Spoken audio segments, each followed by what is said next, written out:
les feux de l'amour.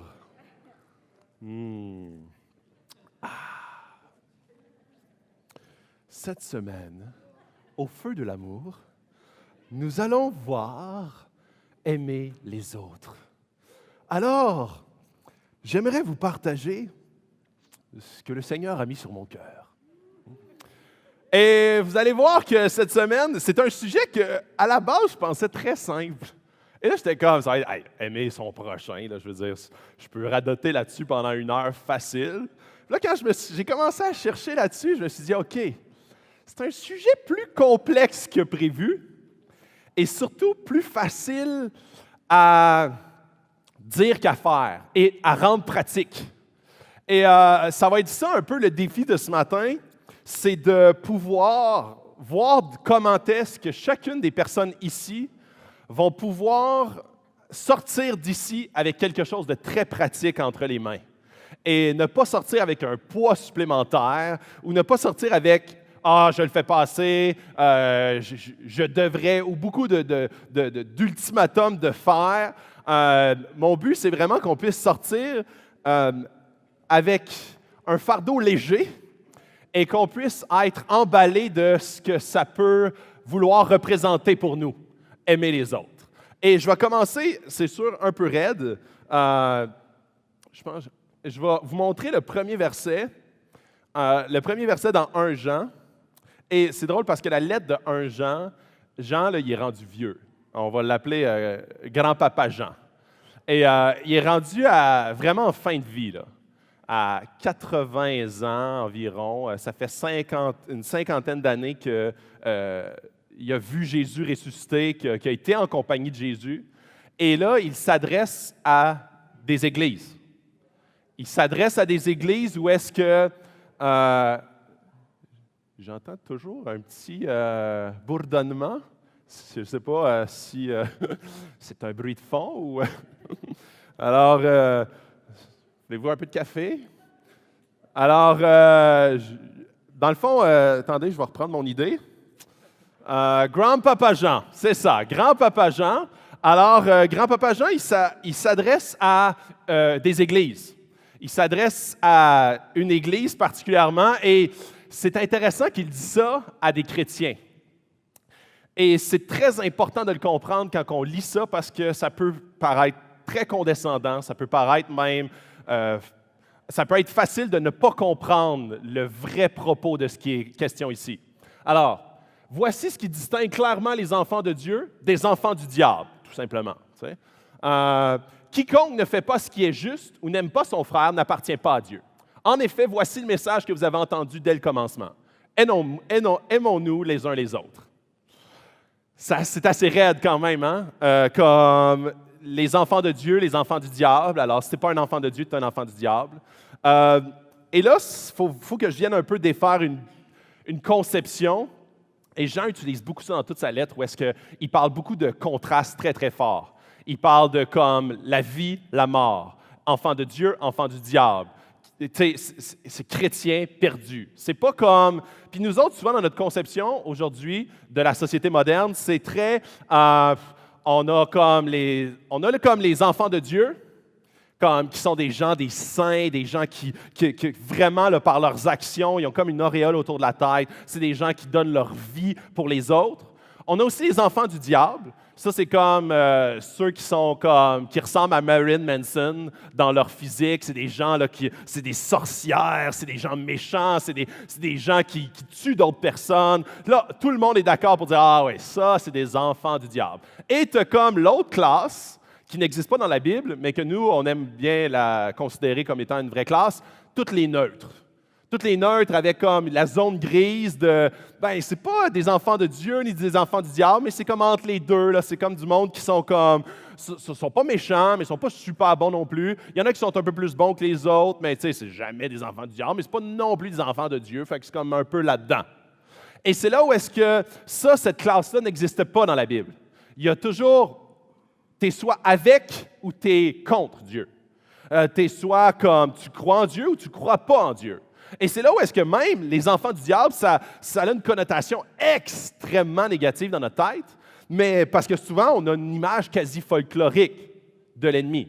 On a une image où est-ce que l'ennemi, c'est un être hideux, laid, mais l'ennemi est beaucoup plus beau que ça. Il est beaucoup plus subtil dans son approche. Parce que sinon, il n'y en aurait pas d'enfants du diable. Il n'y aurait pas d'enfants qui adhèrent à son idéologie. L'idéologie de Satan, là, juste pour vous remettre un peu dans le contexte, l'idéologie de Satan, c'est que, à un moment, dans le fond, l'ennemi, c'était le plus bel ange de Dieu.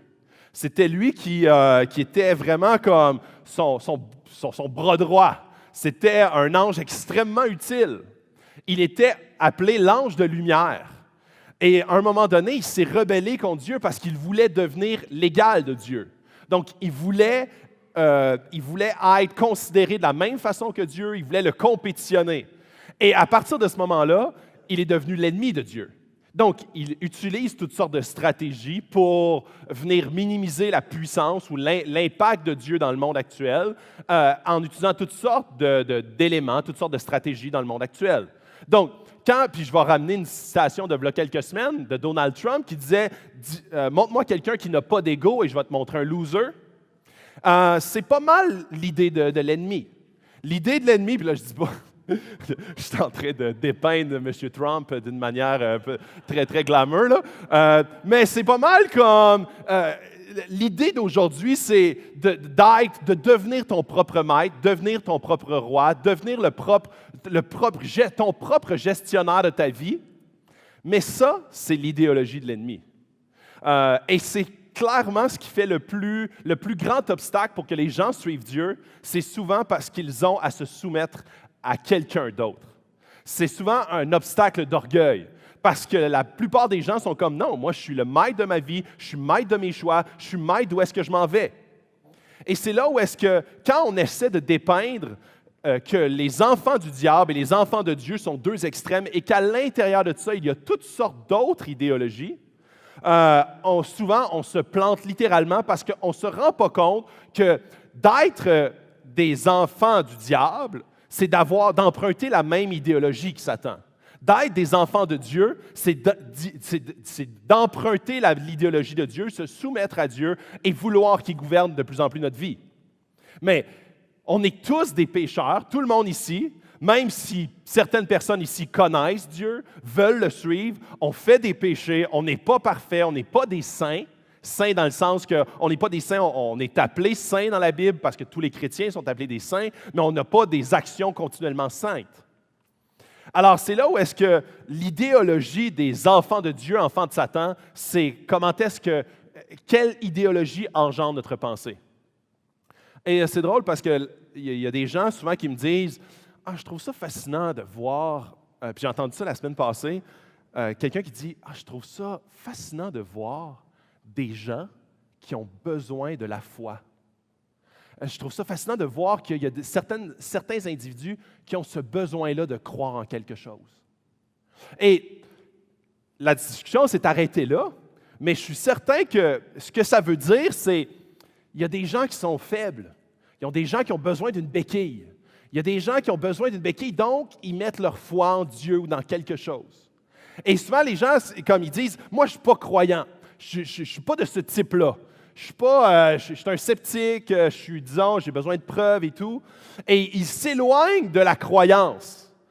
Et ils disent, moi, tout ce qui est comme croyance, moi, je suis très terre à terre, fait que je ne suis pas croyant, point. Sauf que souvent, les gens ne réalisent pas qu'ils sont juste croyants dans quelque chose d'autre. Je lisais dans une revue qui s'appelle Psychologie aujourd'hui. Il y avait c'était le front page. Puis là, ça disait « Les pensées interdites ». Puis le sous-titre, c'était « Lorsqu'elles sont OK, comme moralement OK, comment les contrôler? » Et ce bouquin-là, ou ce magazine-là, se dit un magazine scientifique de psychologie. Et c'est vraiment fascinant de voir que dans ce titre-là, il est impliqué une croyance. Dans un bouquin qui est scientifique. La croyance là-dedans, c'est nous autres, on a déterminé que ces pensées-là étaient correctes et ces pensées-là n'étaient pas correctes. On est en train d'établir une base morale. On est en train d'établir ce qui est bien et ce qui est mal. Sauf que dans une société où est-ce qu'on élimine complètement l'idée de Dieu, l'idée du bien et du mal, on se retrouve dans une société complètement biologique. Okay? Il n'y a pas cette idée-là de bien et de mal. Et c'est impossible, puis je vais vous donner un exemple après, c'est impossible de le déterminer, que ça c'est bien et ça c'est mal. Parce que c'est pour ça que je prends la théorie de l'évolution avec le darwinisme. Le darwinisme, c'est comme la sélection naturelle. Donc, la sélection naturelle, c'est que les plus forts vont survivre, donc les meilleurs spécimens vont survivre et les gens qui ont le plus appris à s'adapter vont passer au travers. Donc, le but, c'est d'éliminer les plus faibles pour que les plus forts fassent perdurer la race. Ça, c'est le darwinisme. Donc, dans une idéologie purement biologique, on enlève toute question de bien et de mal. Aimer son prochain, c'est ridicule dans l'idée du darwinisme. Pourquoi? Parce que, est-ce qu'un lion, tu lui dirais, non, check, t'es mieux de ne pas manger la gazelle, c'est pas aimer son prochain. Lui, il dit, non, non, moi, check, je veux survivre, et il n'y a pas cette idée-là. Jamais tu vas dire, ah, il est vraiment méchant, il n'y a pas de morale, ce lion-là. Jamais tu vas dire ça. Parce que cet animal-là n'est pas gouverné par le même code moral que l'être humain. L'être humain se soumet malgré lui, même s'il n'a aucune croyance de déité quelconque, il se soumet lui-même à un code moral de bien et de mal. Et c'est là où est-ce que, dans cette revue-là qui se dit ouvertement scientifique, la prémisse de base de cette pensée-là, les pensées interdites, lorsqu'elles sont OK, comment les contrôler? On est en train de directement véhiculer le fait que nous avons déterminé ce qui était OK, ce qui ne l'était pas. Donc, nous avons une croyance de la ligne tracée du bien et du mal. Mais d'une société à l'autre, ça change. D'une croyance à l'autre, et on se rend compte que même dans notre société qui se dit complètement non-croyante, pour la majorité des gens, on se rend compte qu'on a une foi, souvent dans une perception de quelque chose de très scientifique qui, en fait, on est en train de poursuivre un code moral qu'on défend basé sur une croyance. Et c'est là où est-ce que, quand on parle des enfants de Dieu, enfants du diable, on parle que tu es d'une famille ou tu es de l'autre famille. Il y a deux familles, il n'y a pas 5 familles. Il n'y a pas plusieurs familles. Il y a 2 familles. Tu es soit pour Dieu ou tu es contre Dieu. Et quand tu es contre Dieu, tu vas être gouverné par un autre code. Tu vas être gouverné par un autre code de croyance. Tu vas mettre ta foi dans d'autres éléments qui trouvent leur puissance à un autre endroit. Donc, le premier point, c'est premièrement la différence de ces 2 familles-là. Et la distinction claire et précise de ces 2 familles-là. Et où est-ce que tu retrouves, après ça, il dit, « Quiconque ne fait pas ce qui est juste ou n'aime pas son frère n'appartient pas à Dieu. En effet, voici le message que vous avez entendu dès le commencement, aimons-nous les uns les autres. » Et là, je vais continuer. Okay? Ce qu'aimer n'est pas. Okay? Et là, je vais mettre quelques éléments en début de parcours parce qu'il faut comprendre, parce que dès ce premier verset-là, on dit, OK, c'est déjà lourd. Quiconque ne fait pas ce qui est juste ou n'aime pas son frère n'appartient pas à Dieu. Alors, ce n'est pas un test de foi, ce verset-là. Ce n'est pas un test de foi. Style, ici, là, quand que je vais spotter du monde qui n'aime pas assez, je vais dire, ah, toi, je pense que tu n'as pas assez la foi. Ce n'est pas un test de foi. C'est un test d'intimité avec Jésus. Et ça, je vais le défendre tout au long du discours aujourd'hui. Et après ça, il dit, en effet, voici le message que vous avez entendu dès le commencement, aimons-nous les uns les autres. Et il commence avec cette prémisse-là. Et même quand je dis ça, la plupart des gens sont comme assez d'accord avec, ouais, aimons-nous les uns les autres. Parce qu'on est en amour avec l'amour. Ah, dans notre société, on n'a rien contre l'amour. On aime même dire ça, on aime le terme, on aime l'expression, on aime le concept de l'amour. Il me semble que ça va de soi, on dirait que c'est zen. On dirait que ça me rend plus calme, plus en paix. L'amour, c'est facile à utiliser comme mot. Sauf que très souvent, on comprend mal ce qu'est l'amour et ce que n'est pas l'amour. Et ce qu'aimer n'est pas, ce n'est pas de la tolérance. Style, je n'ai plus de conviction, je n'ai plus de valeur, comme de ne rien dire, de ne plus avoir de ligne directrice. Ce n'est pas ça l'amour. Plusieurs personnes vont confondre la tolérance et l'amour. Et à un moment donné, il y a un verset dans Éphésiens qui dit que le vrai amour, c'est d'aimer en vérité. Donc, un amour sans vérité, c'est un amour bonasse. C'est un amour de tolérance. Et tolérance, ça a une connotation positive dans notre tête. Ça peut être aussi une connotation négative. Ou est-ce qu'il n'y a plus vraiment de valeur, il n'y a plus vraiment de code moral? Et une vérité sans amour, ça devient trop drastique, trop tranchant. Ou est-ce que là, on tombe dans le jugement et l'intolérance? Ensuite, ce n'est pas du sentimentalisme. Ce n'est pas juste d'éprouver un sentiment momentané, une émotion passagère. Ce n'est pas non plus d'avoir des attentes. Et très souvent, dans notre amour nord-américain, l'amour est défini par comment est-ce que de m'investir dans cet individu-là va m'apporter en retour.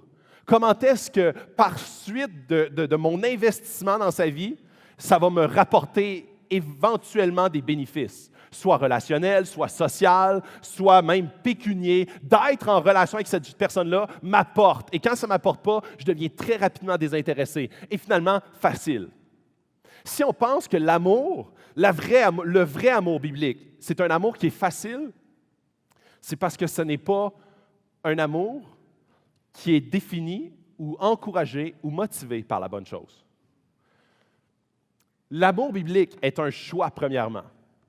C'est un choix et c'est là où est-ce que, quand Jean s'adresse à l'Église, il s'adresse à des gens qui ont connu Jésus et qui, dans l'Église même, là, et c'est le même contexte que ce matin, là, dans l'Église même, il y a un manque flagrant d'amour.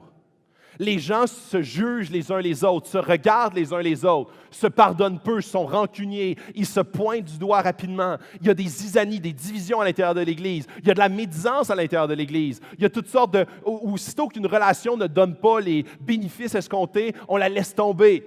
Et l'Église devient un endroit de conflit, beaucoup plus que d'affection et d'amour mutuel.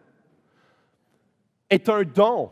L'amour est un don où est-ce que les gens sont appelés à donner, sans nécessairement avoir une optique de recevoir. L'amour est sacrificiel, l'amour biblique.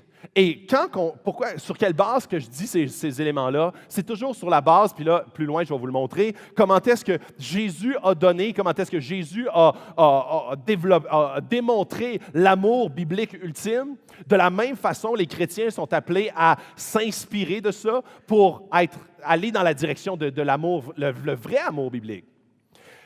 Mais vous savez, c'est possible d'aimer sans être chrétien. Puis vous connaissez plein de personnes qui aiment.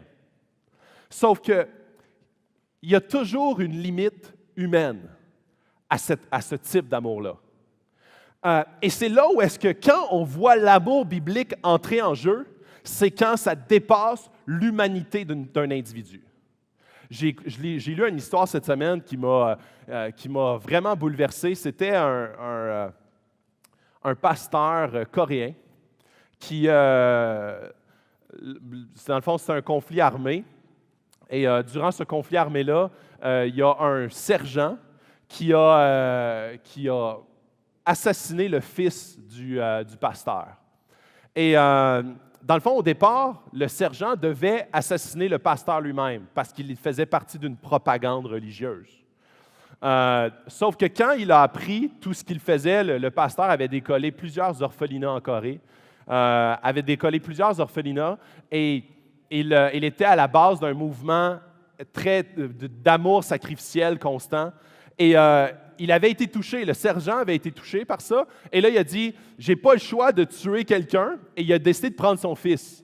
Il a décidé de prendre le fils du pasteur parce qu'il avait un ordre de tuer un monsieur, je ne me souviens pas du nom de famille du pasteur, mais un monsieur tel, fait que le fils du pasteur comptait pour un monsieur tel et il l'a tué. Et quelques années plus tard, lors de la fin du conflit, le sergent est devant la police locale et c'est fait d'une façon assez locale, justement. Et le pasteur est très impliqué dans la ville. Il y a beaucoup de connexions avec la police. Et la police désire faire mourir tous les gens qui ont été de près ou de loin impliqués dans des meurtres de différentes personnes dans la ville.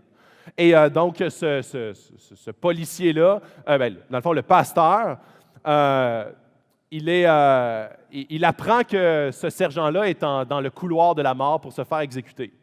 Et il dit ceci, il dit « J'aimerais ça pouvoir avoir sous ma charge comme employé ce sergent-là pour 1 an. » Et là, plusieurs personnes croyaient qu'il voulait lui faire des sévices corporels ou l'exploiter complètement. Et pendant 1 an, il lui a démontré beaucoup, beaucoup d'amour.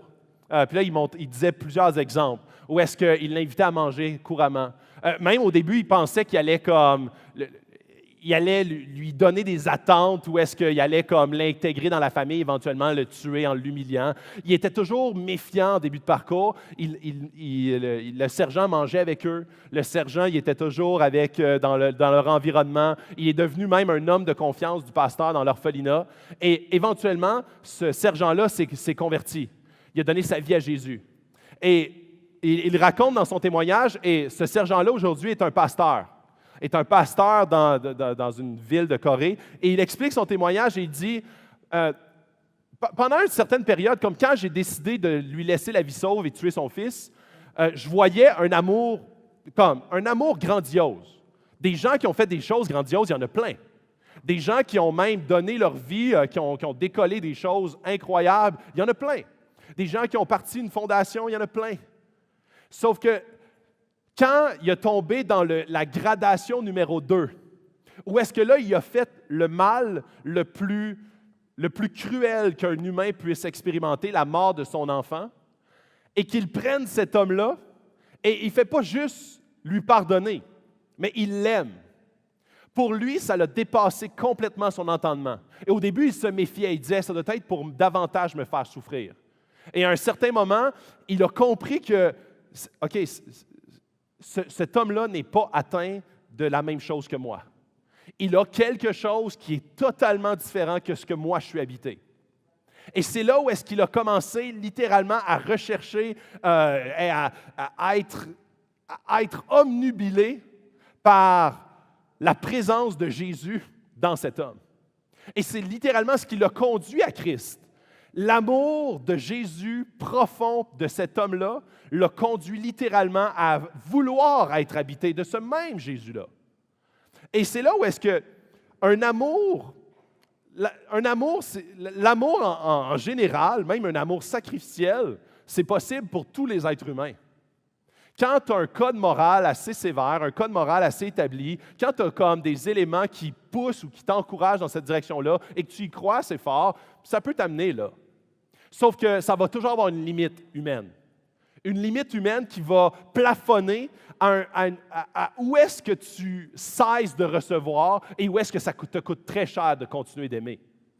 Et c'est là où est-ce que quand tu es complètement habité de l'Esprit et mobilisé par l'Esprit et que Jésus a touché ton cœur d'une manière particulière, là, cet amour-là commence à te mobiliser d'une façon complètement différente. Et c'est là où est-ce que ça devient un témoignage qui n'est plus humain, un témoignage qui est divin dans son approche. Inconditionnel. C'est un amour qui n'est pas basé sur les critères de performance, qui n'est pas basé sur comment est-ce que tu vas performer dans ta relation avec moi, comment est-ce que tu vas me faire du bien. Là, je vais t'aimer. Et finalement, présent. Et ça, c'est un point que j'ai trouvé assez intéressant. Puis je vais vous donner quelques exemples. À un moment donné, quand Jésus, dans Matthieu 6, je crois, dans le début de son ministère, il y a plein d'hommes et de femmes qui suivent Jésus parce qu'il prêche continuellement et il guérit plusieurs malades. Et dans le verset, il est même écrit, il guérit ce jour-là tous les malades. Et un peu plus loin, ceux qui, quand Lazare, dans le fond, le frère de Jésus est mort, Lazare est dans le tombeau depuis 3 jours. Et quand Jésus arrive devant le tombeau, il pleure. C'est le verset le plus court de la Bible. Jésus pleura. Et là, je me dis, OK, attendez une minute. Là. Puis là, suivez-moi. Là. Est-ce que Jésus, quand il guérit tous les malades, est-ce qu'il est en train de gaspiller son énergie sur des gens qui, au final, vont se taper complètement de lui? Est-ce que Jésus est en train de gaspiller comme son énergie sur des gens qui, éventuellement, vont comme juste dire « Hey, merci de m'avoir guéri, m'avoir rendu la vue, m'avoir comme permis de marcher, bye, et je veux faire ma vie pour moi, et comme en faisant complètement abstraction de toi. » Est-ce que Jésus est en train de perdre, de gaspiller ce qu'il est, sa puissance, son amour? Et quand que Jésus a pleuré, pourquoi il a pleuré s'il savait qu'il allait le ressusciter? Parce que quelques versets plus loin, il ressuscite Lazare. Et ça me faisait réfléchir, j'étais comme, est-ce que Jésus est-ce qu'il faisait de pleurer? Est-ce qu'il était juste touché par Marthe et Marie qui pleuraient à cause de la perte de leur frère? Qu'est-ce qui faisait en sorte que Jésus était comme profondément touché? Et là, je lisais des commentaires et je trouvais ça vraiment passionnant. Parce que l'amour de Dieu est présent. Jésus, quand il est là, parce qu'imaginez, Dieu connaît le passé et le futur. Si moi, là, par exemple, j'étais Dieu, ce qui est complètement ridicule, mais supposons, OK? Alors, supposons que j'étais Dieu et que, supposons que tu as, je sais pas moi, tu as 28, 29 ans aujourd'hui, puis je sais qu'à 42 ans, tu fais une niaiserie monumentale. Monumentale, là. Genre, tu sais, là, c'est vraiment, vraiment une grosse niaiserie. Puis que là, genre, tu as 28 ans, tu sais, fait que tu viens le matin, tu viens en prière avec moi, puis là, tu dis « Salut Dieu », puis là, tu dis « Ouais, quoi? » Ben, t'as l'air froid. Non? Non, vas-y, qu'est-ce que tu veux? Y a-tu de quoi que j'ai fait? Non, mais dans 10 ans, oui. Et là, quand je dis que l'amour de Dieu est présent, c'est qu'il ne tient pas rigueur de ton passé et il ne tient pas rigueur de ton futur. Et ça c'est juste Dieu qui peut faire ça. Parce que si toi et moi, nous étions Dieu puis qu'on savait ça, ça serait impossible pour nous de ne pas faire comme « Ah ben, demain, il va me trahir d'une manière inimaginable. Demain, là, il va tellement me décevoir que ça affecte mon comportement aujourd'hui. » Et c'est là où est-ce que, quand Jésus guérit les malades, il est avec eux en ce moment. Il guérit les malades. Quand il pleure, il est totalement touché, il est totalement authentique. Il pleure parce qu'il vit en ce moment la peine du moment présent. Il n'est pas en train de dire « Ah, il n'y a pas de trouble. Hey, voyons donc, là. Arrêtez de brailler, là. Tiens, debout. Ah, c'est fini, là. » En ce moment, il est en train de vivre l'émotion, il est en train de vivre la peine de la perte parce qu'il vit le moment présent. Et c'est là où est-ce que, tu sais, dans les relations de couple, là, dans les counseling de mariage, ils disent « N'utilise jamais le mot « jamais » ou « n'utilise jamais le mot « toujours ». OK? C'est un peu, ouais, OK, c'est ça. OK? Pourquoi? Parce que ces deux mots-là font en sorte que tu tiens rigueur du passé, des actions du passé. Ce que ça veut dire, c'est que tu fais toujours ça. C'est comme si tu prenais toutes les actions du passé, tous les éléments du passé et t'imputais la situation présente à ces actions du passé. Donc, tu n'es pas dans le moment présent et c'est là où est-ce que quelqu'un, puis quand je dis ça à ma femme, elle va dire non, je ne fais pas toujours ça. La semaine passée, quand ça nous est arrivé, non, je n'ai pas réagi comme ça. Alors, on est en train de généraliser une situation du passé d'une façon beaucoup trop large, et c'est là où est-ce que ça devient blessant pour la personne, parce qu'on l'extrapole à un ensemble de circonstances. Et quand on pense à l'amour de Dieu, c'est un amour qui vit en ce moment, qui est avec toi en ce moment, qui ne tient pas rigueur du passé, qui ne tient pas rigueur du futur. Il y a même un verset dans la Bible qui dit que quand Dieu pardonne, il l'oublie. Il balaie ton péché. Ça, je sais que c'est impossible pour l'être humain, mais pour Dieu, c'est possible. Il fait littéralement abstraction. Il ne voit plus. Il ne voit plus et il a un amour pour toi qui n'est pas avec tout plein d'obstacles humains, tout plein d'obstacles de rancune, tout plein d'obstacles qui vont l'empêcher d'avoir un amour qui est profond et véritable. Je continue. Dans 1 Corinthiens 13, 4, 8. Qui aime est patient. Il n'est pas envieux, ne se vante pas, il n'est pas prétentieux. Qui aime ne fait rien de honteux, n'est pas égoïste, ne s'irrite pas et n'éprouve pas de rancune. Qui aime ne se réjouit pas du mal. Il se réjouit de la vérité. Qui aime supporte tout et garde tout en toutes circonstances la foi. Et là, c'est là où est-ce que on voit ici dans la première partie du verset, qui aime est patient, n'est pas envieux, ne se vante pas et n'est pas prétentieux. Regardez la deuxième partie. Qui aime ne fait rien de honteux, n'est pas égoïste, ne s'irrite pas et n'éprouve pas de rancune. Voilà 2 semaines, j'ai parlé de la haute, comme d'avoir une estime de soi élevée ou une estime de soi faible. La première partie du verset, souvent, c'est des éléments qui touchent les gens qui ont une très haute estime d'eux-mêmes. Ils se vantent, ils sont prétentieux, ils sont envieux. La deuxième partie touche les gens qui sont beaucoup plus avec une faible estime. Ils sont rien de honteux, n'est pas égoïste, ne s'irrite pas, n'éprouve pas de rancune. Les gens puis on voit comment est-ce que l'amour, le vrai amour, c'est beaucoup d'éléments qui sont très, très concrets. C'est beaucoup d'éléments dans le social. Donc, la relation avec Dieu que tu as, le fait que tu vives dans la famille de Dieu, amène des implications sociales. Sinon, tes implications sont seulement intellectuelles et tu manques la grosse partie du bateau social. Et je ne m'attendrai pas plus longtemps sur ce verset-là parce que je veux vraiment aller dans les autres éléments qui dit « Bien-aimés, aimons-nous les uns les autres, car l'amour vient de Dieu. Et toute personne qui aime est née de Dieu et connaît Dieu. Celui qui n'aime pas n'a pas connu Dieu, car Dieu est amour. » Il commence en disant « bien-aimé ». Et il ne dit pas « bien-aimé », il ne parle pas en son nom. Et c'est là où est-ce qu'on le comprend mal. Souvent, on dit, c'est comme si je disais « mes chers amis ». Ce n'est pas ce que ça veut dire. Bien-aimé, ça veut dire « vous êtes des bien-aimés de Dieu ». Donc, il est en train de sécuriser le fait de ton identité en début de parcours. Il dit « vous êtes bien-aimés ». Aimons-nous les uns les autres, car l'amour vient de Dieu. Il est en train d'expliquer les impacts de faire partie de la famille de Dieu.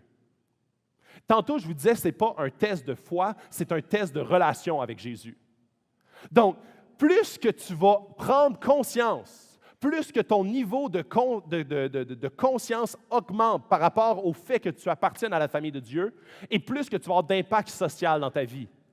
Plus que tu perds l'idée de ton identité en Christ, plus que tu vas être omnubilé par des éléments sociaux et plus que tu vas être imprégné de l'idéologie de l'ennemi dans ta vie, qui va influencer ton social. Et comment est-ce qu'on voit que ton social est influencé? Tu vas avoir des comportements comme quand une relation va bien. C'est pas quand tu as un ami qui te fait du bien, que tu as des gens autour de toi qui te donnent beaucoup dans tes relations puis que tu les aimes en retour. Bien, ça, on ne verra pas que c'est de Dieu particulièrement, parce que tout le monde fait ça. Tout le monde a ces caractéristiques-là. Par contre, si, à un moment donné, il y a des gens qui te font du mal et toi, tu retournes le bien, on va voir qu'il y a quelque chose de différent. Parce que ça ne vient pas de toi. Ça ne vient pas de juste, tu es une bonne personne qui aime. Ça vient d'un amour qui est beaucoup plus profond, qui tire son identité complètement ailleurs. Celui qui n'aime pas, n'a pas connu Dieu, car Dieu est amour. Alors, il ne dit pas, comme si je vois des gens qui n'aiment pas assez, je vais les déterminer comme étant des gens qui n'ont pas, qui ont ou qui n'ont pas. Il parle de connaissance ici. Il parle d'intimité. Il dit, celui qui n'aime pas, il ne connaît pas assez intimement Jésus. Il ne connaît pas assez Dieu, parce que Dieu, quand tu le connais d'une manière intime, et que tu goûtes à son amour, et que tu goûtes à sa grâce, que tu goûtes à vraiment son amour sacrificiel pour toi, tu ne vas pas tenir rigueur les autres de ce qu'ils te font. Plus que tu expérimentes la grâce de Jésus dans ta vie, et plus que toi, dans ton social, tu vas être infecté positivement. Plus que tu vas être comme constamment obnubilé par cet amour-là qui a été déversé sur toi. Donc, quand il dit « n'a pas connu Dieu », ce n'est pas on-off. C'est « tu ne connais pas assez ». Quand tu n'aimes pas, quand l'Église, quand au sein même de l'Église, on voit des gens qui ne s'aiment pas assez entre eux, ce qui leur manque, c'est de connaître davantage Jésus. C'est pas comme « ah, ça c'est une Église qui est des enfants du diable ». Non, puis là on ne parle pas ici de comme chrétien, pas chrétien. On parle qu'il y a des chrétiens qui des fois goûtent à Dieu, puis après ça, ils cessent d'expérimenter sa présence. Ils cessent de chercher sa présence. Ils cessent d'être émerveillés par sa grâce, par son amour envers eux. Et ce que ça fait, ça apporte un christianisme humain. Ça apporte un manque d'amour divin au sein même d'Église. Et là, il continue en disant, « Voici comment l'amour de Dieu s'est manifesté envers nous. Dieu a envoyé son Fils unique dans le monde afin que par lui, nous ayons la vie. Et cet amour consiste non pas dans le fait que nous avons aimé Dieu, mais dans le fait que lui nous a aimés et a envoyé son Fils comme victime expiatoire pour nos péchés. Bien-aimés, puisque Dieu nous a tant aimés, nous devons nous aussi nous aimer les uns les autres. » Quand on pense à l'amour, si on ne commence pas par rassurer, réitérer notre identité, on est en train de tomber dans l'activisme. La Bible n'est jamais moraliste. La Bible ne dit jamais « aime ton prochain », parce que c'est ça que font les bonnes personnes. La Bible commence toujours par « à cause que tu es, tu fais ». Réitère ton identité réelle en disant « tu es un chrétien, tu es un enfant de Dieu, tu es habité de l'Esprit ». Oui, c'est vrai. Il est là. Il est là et il agit. Et son amour, il t'a montré son amour en envoyant son Fils mourir à ta place pour rétablir cette relation avec Dieu-là. Alors, plus que tu prends conscience de ça, plus que tu fais « oh yes, c'est tellement vrai ». C'est tellement vrai, puis j'ai tellement besoin d'être plus émerveillé par cet amour-là, parce que plus que je suis émerveillé par cet amour-là, et plus que je suis influencé dans mon horizontal. Et ce n'est pas mon horizontal, et plus que j'agis en fonction de comment est-ce que les chrétiens agissent, et plus que ma relation avec Dieu va bien aller. C'est complètement l'inverse. C'est plus que tu découvres et que tu réitères cet amour-là de Dieu et de Jésus dans ta vie, et plus que ton social et tes relations, ton relationnel va être impacté. Je vais inviter l'équipe de louange, je vais terminer avec ça. Dans le Nouveau Testament, l'amour est plus un verbe. Ça, c'est R.C. Sproul, un théologien qui dit ça. Il dit, dans le Nouveau Testament, l'amour est plus un verbe qu'un nom. Il y a plus à voir avec l'action qu'avec le sentiment. L'appel à l'amour n'est pas tant un appel à un certain état de sentiment comme à une qualité d'action. Et c'est là où est-ce que, si on pense que l'amour, il faut le filer, il faut comme le sentir dans notre cœur pour que ça soit véritable, c'est jamais le cas. L'amour biblique n'est jamais un sentiment à la base, n'est jamais un élément émotionnel passager. Prend toujours racine et démarre toujours par un engagement, par une décision, par un pas et une action.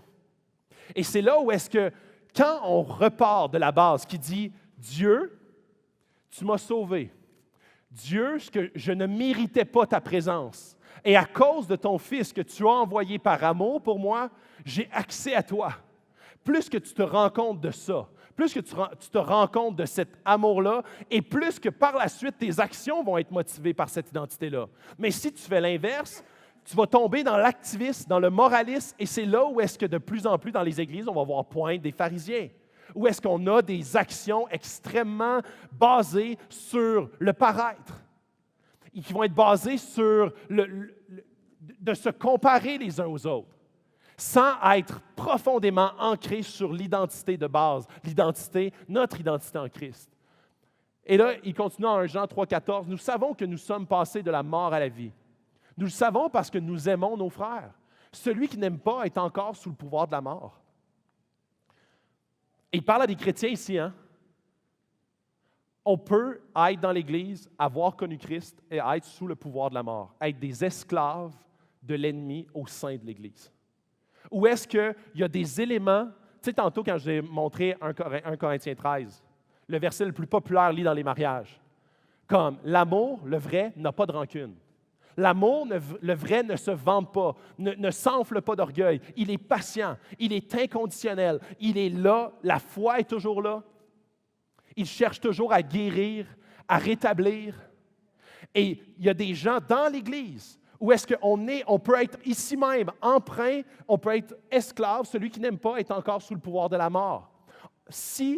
Puis là, je vous mets au défi, là. Pensez à une personne qui vous tape sur les nerfs. Et la semaine prochaine, Jasmin va continuer avec aimer nos ennemis, mais pensez à ce moment-ci à quelqu'un que vous avez de la difficulté à aimer et les raisons pour lesquelles vous avez de la difficulté à l'aimer. Essayez de penser à cet individu-là et les raisons pour lesquelles vous ne l'aimez pas, et vous allez très rapidement découvrir les racines même de votre identitaire qui vous empêche de l'aimer. Vous allez découvrir le pouvoir, quand on dit le pouvoir de la mort, c'est le pouvoir de l'ennemi dans votre vie, qui vous garde captif sur certaines racines. Ou est-ce que souvent c'est parce que il y a des gens qui sont venus menacer quelque chose d'hyper important dans votre vie, ou il y a des gens qui sont venus créer un sentiment de peur, de crainte, de colère, d'amertume. Il y a des gens, des fois, qui ont juste continuellement siphonné votre énergie, puis vous êtes comme, OK, non, là, je ne suis plus capable. Puis moi, je suis juste un humain. Fait que c'est normal que je ne sois plus capable à un certain moment. Et là, tu es en train de te reposer sur tes forces pour aimer.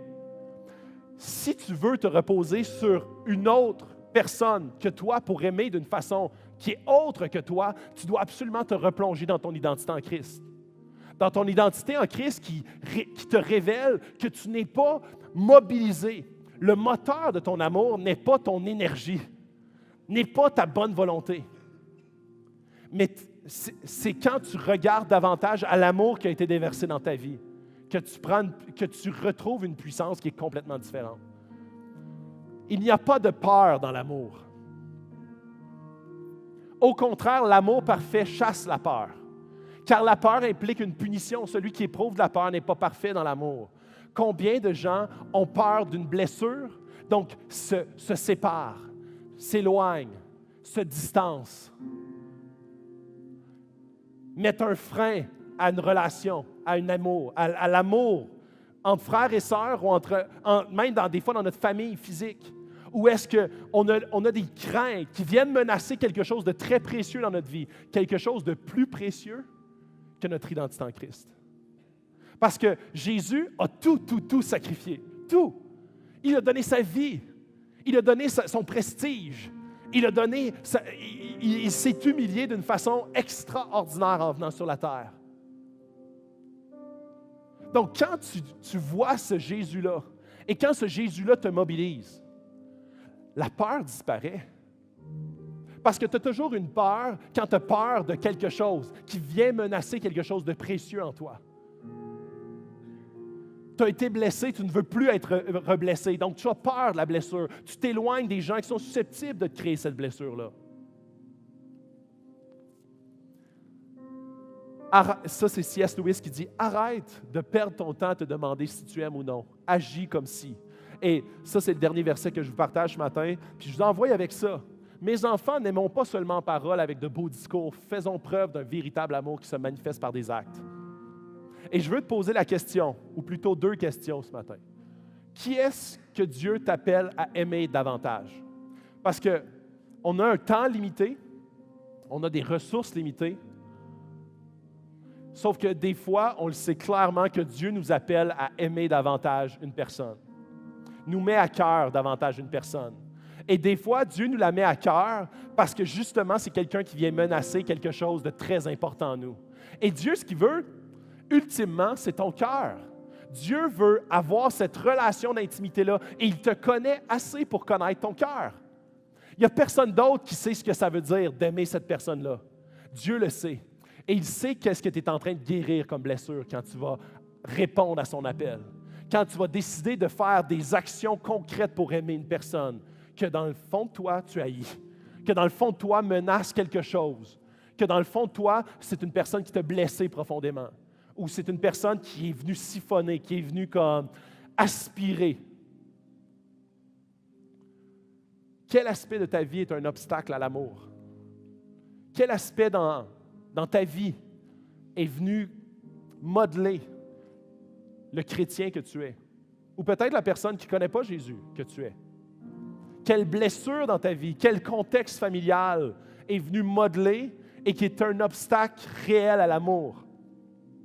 Et ce que Jésus dit, moi, comme les gens qui me connaissent, les gens qui me connaissent profondément, ils sont amour, parce que je suis amour. C'est ça que Dieu dit. Il dit, quand tu m'expérimentes d'une manière personnelle et véritable, tu deviens amour avec les gens que tu n'aurais même pas soupçonnés. Et pourtant, là, les apôtres, là, ils n'ont pas toujours... C'est pour ça que ce n'est pas un élément de disqualification. C'est un élément de qualification pour dire, si ce matin, l'Esprit te pointe que des gens ou des circonstances, des événements qui t'amènent à réaliser que tu n'es pas amour avec les gens, ça te porte à rechercher davantage la face de Dieu et te replonger dans tes racines identitaires en Christ. Parce que Pierre a déjà coupé l'oreille d'une personne. Tu vois comment est-ce que tous les apôtres, Paul était un persécuteur de l'Église. Jean était un tout feu, tout flamme. Tu vois comment est-ce que tous les apôtres étaient pas des gens parfaits. Mais plus qu'ils apprenaient à découvrir Christ, plus qu'ils apprenaient à découvrir Jésus en toute intimité, et plus qu'ils étaient renouvelés de l'intérieur vers l'extérieur. Ce n'est pas leur action qui ont défini qui ils étaient. Ils ont été définis qui ils étaient et ça, c'est venu définir leur action. Ce matin, ce qu'on veut se prêcher, c'est notre identité. Et cette identité-là va influencer notre Église, nos frères et sœurs, les gens de l'extérieur, les gens, nos collègues, notre patron, les collègues de travail, nos familles de sang. Tous les gens qui vont nous côtoyer vont être témoins de quelque chose de spécial et ça ne part pas de nos actions. Ça part de notre identité qui influence nos actions. Je veux qu'on termine avec un moment de prière. J'aimerais ça qu'on puisse... Je veux que ces deux questions-là, vous puissiez les garder en tête pour que vous puissiez voir de quelle façon, d'une façon concrète, pour pas que ça reste juste un beau discours, que ça puisse devenir des actions concrètes dans notre vie. Des pas concrets, tangibles, visibles, qui prennent racine au bon endroit. Pas qu'on devienne des pharisiens, mais qu'on devienne des gens qui sont ancrés dans la parole, ancrés dans la personne même de Dieu, et qu'on puisse le découvrir d'une façon plus intime. Oui, Dieu, on vient devant toi. On vient devant toi pour te demander ton aide. Ton aide pour, premièrement, pouvoir mettre en lumière ce qui nous est caché, même à nous, de notre propre personne. On veut que tu puisses mettre en lumière dans nos cœurs ce manque d'amour qui ne reflète pas ta personne. On veut que tu mettes en lumière les obstacles à cet amour, les éléments qui dans nos vies prennent une trop grande place autre que toi. On veut que tu sois notre racine identitaire primaire. On veut, Seigneur, que tu prennes place d'une manière jamais goûtée jusqu'à présent. Père, on veut que cette Église puisse refléter ton cœur. Et cette Église est composée de plein d'individus, plein d'hommes, plein de femmes, plein d'enfants. Et Père, on veut que notre racine identitaire puisse être en Jésus-Christ seul. Que tu puisses mettre en lumière ce qui parfois n'est pas facile à regarder en face. Et que tu puisses, par la puissance de ton esprit, venir enlever, venir guérir, venir enlever ces racines qui appartiennent à l'idéologie de l'ennemi, qui nous tient captifs, esclaves de l'ennemi dans nos vies. On veut expérimenter une libération. ta vérité nous rendra libres. Libres de tout fardeau. Libres de toute racine identitaire qui ne vienne pas de toi. On veut expérimenter qui tu es et tu es amour. C'est toi qui le dis. On veut goûter à ta grâce. On veut goûter à ton amour infini qui dépasse tout entendement humain. On veut que tu puisses être glorifié d'une manière extraordinaire dans nos vies, dans nos cœurs, dans nos pensées, dans cette Église, dans cette région, dans la province. Dieu, que tu puisses être élevé au-dessus de tout d'autre. Dieu, que tu puisses faire de nos cœurs des cœurs qui sont à ton écoute, malléables entre tes mains. Dieu, que tu puisses nous amener à une connaissance et une intimité avec toi. C'est en ton nom que je te prie. Amen.